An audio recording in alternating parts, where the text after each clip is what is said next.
30 लाख करोड़ रुपए का लॉस होता है। किसका लॉस होता है? रिटेल इन्वेस्टर्स का लॉस होता है।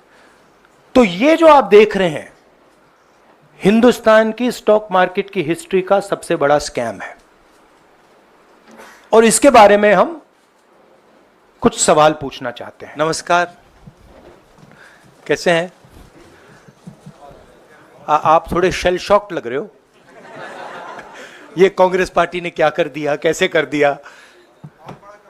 हाँ, अच्छा, इसी के कारण है ये। अच्छा, ज्यादा लोग आ गए। Okay okay. नहीं, देखिए, आज हम बड़ी इंपॉर्टेंट चीज के बारे में आपको कहना चाहते हैं। पहली बार हमने नोट किया कि चुनाव के समय प्रधानमंत्री ने, होम मिनिस्टर ने और फाइनेंस मिनिस्टर ने स्टॉक मार्केट पर टिप्पणी दी। प्रधानमंत्री ने 2-3 बार, 4 बार देश को कहा कि स्टॉक मार्केट तेजी से आगे बढ़ने जा रही है। होम मिनिस्टर ने सीधा कहा कि 4 जून को स्टॉक मार्केट आसमान में जाएगी, लोगों को खरीदना चाहिए। और यही मैसेज फाइनेंस मिनिस्टर ने दिया। फर्स्ट, ये आज थोड़ा हम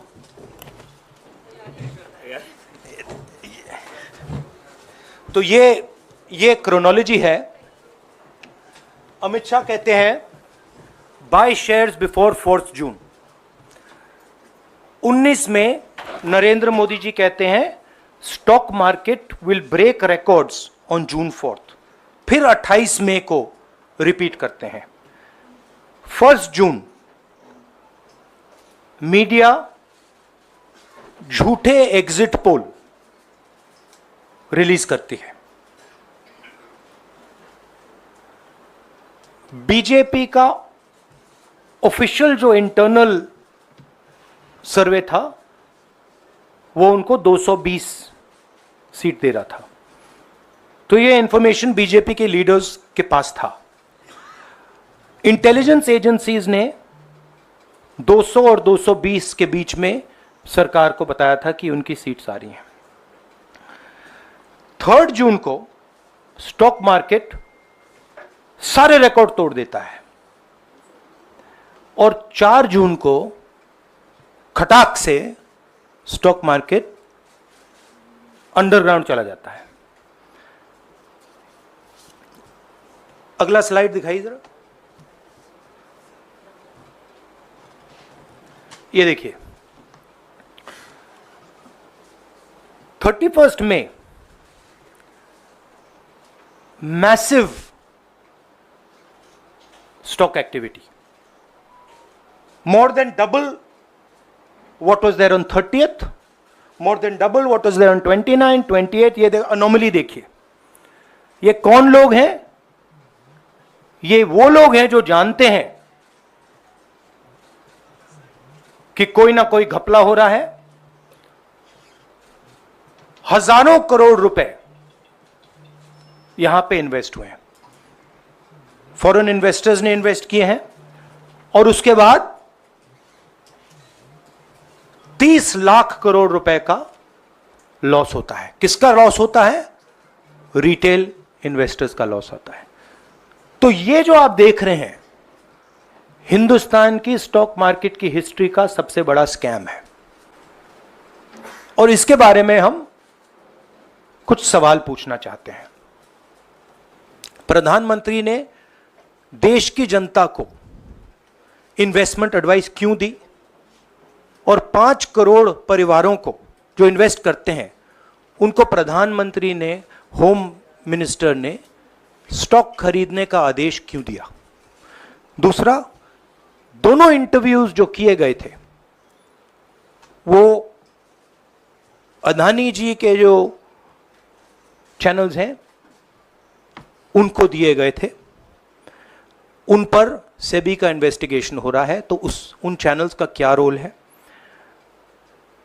और बीजेपी के बीच में जो फेक एग्जिट पोलस्टर्स हैं और ये जो फॉरेन इन्वेस्टर्स हैं, इनके बीच में क्या कोई रिश्ता है? और अगर रिश्ता है तो क्या है? हम जेपीसी चाहते हैं, हम इन्वेस्टिगेशन चाहते हैं और देश इसकी सच्चाई जानना चाहता है। राहुल जी, इससे पहले भी आपने अदानी इशू पे जेपीसी पिछली लोकसभा में मांग की थी, तो क्या आप चाहेंगे कि ये इशू और हिंडनबर्ग इशू दोनों कंबाइन हो और दोनों की जांच हो? ये जो इशू है, this is a broader issue than just the Adani issue. It is connected to the Adani issue, but this is a much broader issue. This is directly the Prime Minister of India, Home Minister, who are privy to data on actual election results, who have IB reports, who have their own data, who are advising retail investors to buy stock on the floor. This has never happened before. And by the way, the Prime Minister has never commented on stock market before this. This is the first time the Prime Minister has commented, very interestingly, and multiple times, one after the other, saying that stock market is going to boom, stock market is going to boom, stock market is going to boom. And at the same time, he has information that the exit polls are wrong. He has information that he knows what is going to happen because he has IB data and he also has his own party data. हाँ जी रवि। राहुल जी, मेरा सवाल यही है कि जी news ने भी ये सारी चीज़ बताई है जनता को कि कई चैनलों ने मिलकर ये सब चीज़ किया है, जिस तरह से एग्जिट पोल करके लोगों को गुमराह किया है, जिस तरह से शेयर बाजार में सारा कुछ हुआ है, जी न्यूज़ ने भी इस मामले को उठाया है और बताया है। और आपके कहने का सीधा अर्थ है कि अडानी को इसका फायदा उठाने के लिए किया गया है? नहीं, मेरा कहने का ये अर्थ है कि उसमें अदानी इन्वॉल्व हो सकता है, मगर ये अदानी से बहुत बड़ी चीज़ है। इसमें बीजेपी के सबसे बड़े नेताओं ने कहा है, रिटेल इन्वेस्टर्स को मैसेज दिया है कि आपको स्टॉक खरीदना चाहिए। उनके पास इंफॉर्मेशन थी कि एग्जिट पोल्स गलत हैं, उनके पास इंफॉर्मेशन थी कि बीजेपी को फुल मेजॉरिटी नहीं मिलने वाली है, और वो जानते थे 3 जून को और 4 जून को क्या होने वाला है। कितने का? 30 लाख, कितना 30 लाख करोड़ का नुकसान हुआ है। कितने का? 30 लाख करोड़ रुपए का नुकसान हुआ है और हजारों लाखों करोड़ रुपए का चुने हुए लोगों को फायदा हुआ है। और हम इंक्वायरी चाहते हैं प्रधानमंत्री पर, होम मिनिस्टर पर, जिन्होंने एग्जिट पोल किया उन पर, और ये जो फॉरेन इन्वेस्टर्स हैं उन पर। हाँ शेमिन।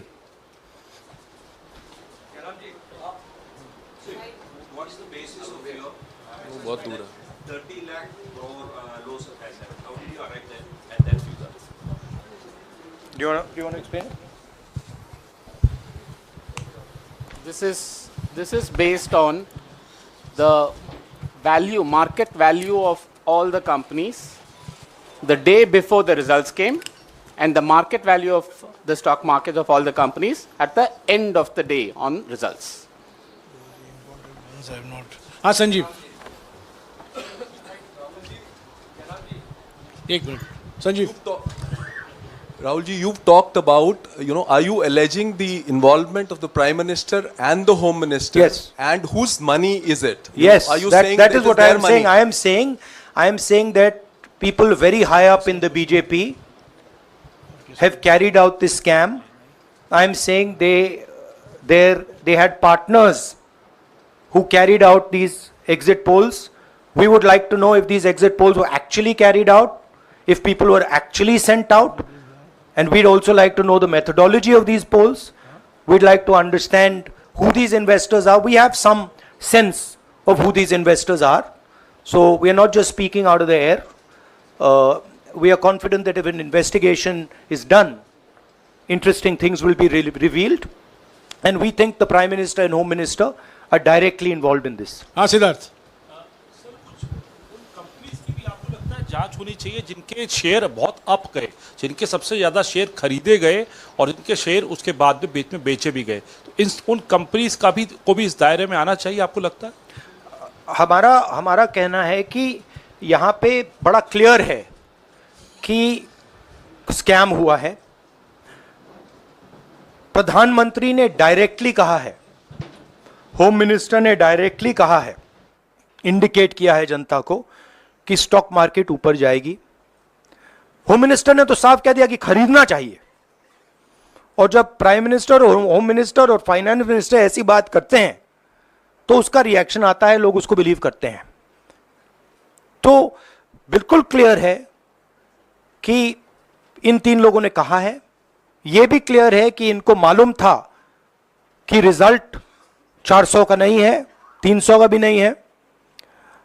तो ये हम पता लगाना चाहते हैं, उसमें आप जो कह रहे हो वो भी शामिल है। राहुल जी, ब्रह्म प्रकाश दुबे, इंडिया डेली लाइफ से। मेरा सवाल ये है कि जो आपने बताया है इतना बड़ा स्कैम है, पहले भी आपने कई मामले उठाए हैं, जेपीसी की मांग पहले नहीं मांगी गई है, तो क्या आपने कहा ये आपराधिक मामला है, क्या कोर्ट में जाएंगे या पुलिस में शिकायत दर्ज करेंगे, क्योंकि आप कह रहे हैं बहुत बड़ा घोटाला है ये? नहीं भैया, मैंने अभी आपको शिकायत दर्ज करेंगे क्योंकि आप कह रहे हैं बहुत बड़ा घोटाला है ये? नहीं भैया, मैंने अभी आपको बोला हम जेपीसी डिमांड कर रहे हैं, इन्वेस्टिगेशन डिमांड अगर नहीं मांगते तो पुलिस में, कोर्ट में जाएंगे? जो भी करना है करेंगे, बट हम आपको ये इंफॉर्मेशन दे रहे हैं कि ये जो हुआ है ये नॉर्मल चीज नहीं है। इसमें प्रधानमंत्री ने इंडिकेशन दिया है, होम मिनिस्टर ने इंडिकेशन दिया है, फाइनेंस मिनिस्टर ने इंडिकेशन दिया है, अदानी जी के चैनल्स के थ्रू इंटरव्यूज किए हैं, और फाइनली लोगों ने इन्वेस्ट किया है, लोगों ने फाइनेंशियल एक्शन लिया है, कंपनीज ने शेयर खरीदे हैं। इसी विषय पर, एक मिनट, इसी विषय पर, इस स्टॉक मार्केट घोटाले पर ही हम सवाल ले रहे हैं। मौसमी, इसी विषय पर कीजिएगा बस। एक मिनट, आ रहा हूँ यार, एक मिनट। राहुल जी, एक करके आ रहा हूँ यार। राहुल जी, हम लोग ने पहले भी देखा है कि आप लोग ने कई बारी जब सेशन होता है तो सत्ता पक्ष और विपक्ष आमने सामने होता है, जेपीसी की मांग होती है और सेशन पे सेशन वॉश आउट हो जाते हैं और जनता का पैसा वेस्ट होता है। तो क्या आपको ये तो बीजेपी की लाइन है। तो क्या नहीं, मतलब जनता का पैसा के सेशन वाटर, आप ऐसी टी शर्ट ले लो ना एक, मैं आपको दे दूंगा, जरूरत नहीं है। उनका वो सिंबल दे दूंगा आपको, ये उनकी लाइन है। सवाल आपको पसंद नहीं आए वो अलग बात है, पर आपको किसी नहीं, सवाल मुझे बहुत पसंद आ रहा है। इस तरह से उंगली उठाने की जरूरत नहीं। आप चेक, बहुत अच्छा लग रहा है, बोलिए। बीजेपी का बैच पहनने की आप जरूरत सवाल नहीं। पूछे ना, सवाल नहीं, आपको भी जयराम साहब ये बोलना चाहिए। नहीं, सवाल गलत बात है। सवाल पूछे। मेरा बस ये सवाल था कि जेपीसी की मांग पे कई बारी कामकाज ठप हो जाता है, तो क्या आपको लगता है कोई और भी राह आप लोग सड़क की राह इख्तियार कर सकते हैं, क्योंकि ये आम आदमी का पैसा है? ठीक, हम जनता को एक रियलिटी बता रहे हैं कि यहाँ पे क्लियरली एक स्कैम हुआ है। यहाँ पे प्राइम मिनिस्टर ने इंडिकेट किया है, यहाँ पे होम मिनिस्टर ने इंडिकेट किया है, यहाँ पे फाइनेंस मिनिस्टर ने इंडिकेट किया है। नॉर्मली बीजेपी की ये पोजीशन होती है कि जब भी हम कोई मुद्दा उठाते हैं तो हम पार्लियामेंट का टाइम वेस्ट कर रहे हैं। वही पोजीशन आपने अपनाई है, इसलिए मैंने आपसे कहा कि देखिए आप बीजेपी की पोजीशन ले रही हैं। रियलिटी ये है कि हम जेपीसी करवाएंगे। अब ऑपोजिशन में बहुत ज़्यादा ताकत है, बहुत ज़्यादा स्ट्रेंथ है, और पूरा जो पार्लियामेंट की सिचुएशन है वो बदल गई है। हाँ जैनेंद्र। राहुल जी, जेपीसी की मांग जो आपने की है वो तो पार्लियामेंट सेशन में होगी, लेकिन ये जो आम निवेशक हैं देश भर के जिनका 30 लाख करोड़ डूबा है, उनमें कर्नाटक के, तेलंगाना के, हिमाचल के भी लोग होंगे। तीनों राज्यों में आपकी सरकार है, क्या राज्य की जो जांच एजेंसी है उसके जरिए आप जो उन राज्यों के निवेशकों का कम से कम पैसा डूबा है, ये जो आप पूरे नेक्सस की बात आप कर रहे हैं, गुमराह करने की बात कर रहे हैं, क्या वहां से कोई कार्रवाई की हम उम्मीद कर सकते हैं? सोचा जा सकता है, बट ऐसी चीज के लिए शायद जेपीसी सही औजार होगा। हाँ Ranjita, last question. Ranjita, okay, Mohit is asked, Ranjita. यार आप पूछते रहे। मोहित चलो। आपको ऐसे सर मैं इज अपसेट सर मैं मोहित, आपने चमत्कार किया, पूछ लीजिए। सर मैं मोहित हूँ, न्यूज नेशन से। नहीं जानता हूँ। सर लगातार पिछले घोटालों में भी आपने जेपीसी की बात की थी, आपने हर जांच की बात की और ये एक बड़ा घोटाला सामने आया, इसमें भी आप जेपीसी की मांग कर रहे हैं। कितनी उम्मीद है कि लोग जेपीसी की ये लागू करेंगे? आपको क्या लगता है कि ये जेपीसी लागू करने वाले, अगर नहीं करेंगे फिर क्या करेंगे आप लोग? नहीं, हम प्रेशर लगाएंगे, डालेंगे, बट मुझे लगता है कि जो पहले राजनीतिक सिचुएशन थी, जिस इम्प्यूनिटी के साथ प्रधानमंत्री पहले काम करते थे, मुझे लगता है वो अब खत्म हो गया है, तो दूसरा नतीजा आएगा। राहुल जी, ये आखिरी है क्या और दो लेंगे? ये आखिरी है, आखिरी। नहीं, आखिरी हो गया, इन्होंने कह दिया आखिरी। ओके, रंजीता।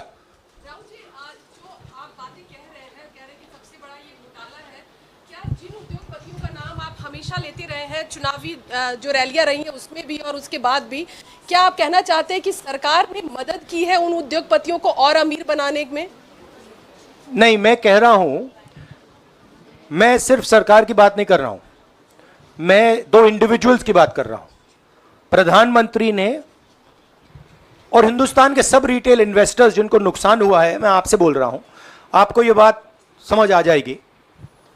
आपका पैसा गया है, आपकी कमाई गई है, आपको नुकसान हुआ है, और इसमें करोड़ों युवा हैं जो ईमानदार हैं।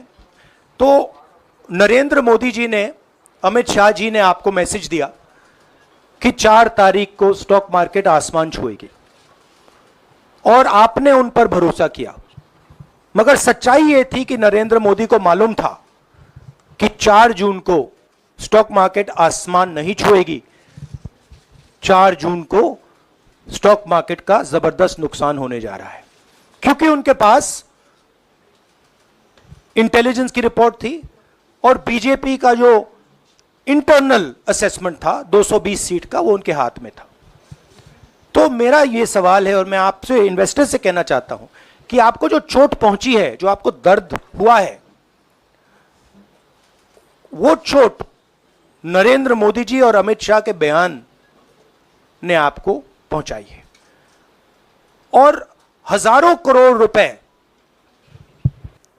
किसी ना किसी ने चोरी किए हैं, वो आपके जेब से गए हैं, रिटेल इन्वेस्टर्स के जेब से गए हैं। तो मैं चाहता हूं, आपके लिए बोल रहा हूं, मैं आपके लिए बोल रहा हूं कि इन्वेस्टिगेशन होना चाहिए, पता लगाना चाहिए कि प्रधानमंत्री जी ने, होम मिनिस्टर ने आपको यह गलत इंफॉर्मेशन क्यों दी, और ये कौन लोग हैं, इन्वेस्टर्स जो हैं, फॉरेन इन्वेस्टर्स हैं, जिन्होंने इस दिन फायदा उठाया। ये देखिए ग्राफ है, ये रेड चार्ट जो है, इसको देख लीजिए। ये नॉर्मल ट्रेडिंग है, ये नॉर्मल ट्रेडिंग है, ये ग्रे वाली नॉर्मल ट्रेडिंग है, और ये जो ट्रेडिंग है ये अबनॉर्मल ट्रेडिंग है, ये 2-3 गुना है, और फिर ये हुआ है नुकसान। तो ये नरेंद्र मोदी जी और अमित शाह से मैं पूछ रहा हूं कि आप में इसमें आपका क्या रोल था, और रिटेल इन्वेस्टर्स के लिए पूछ रहा हूं, आपकी मदद के लिए, आपकी मदद करने के लिए पूछ रहा हूं, और इन्वेस्टिगेशन होगा तो आपके लिए होगा। धन्यवाद, शुक्रिया, थैंक यू।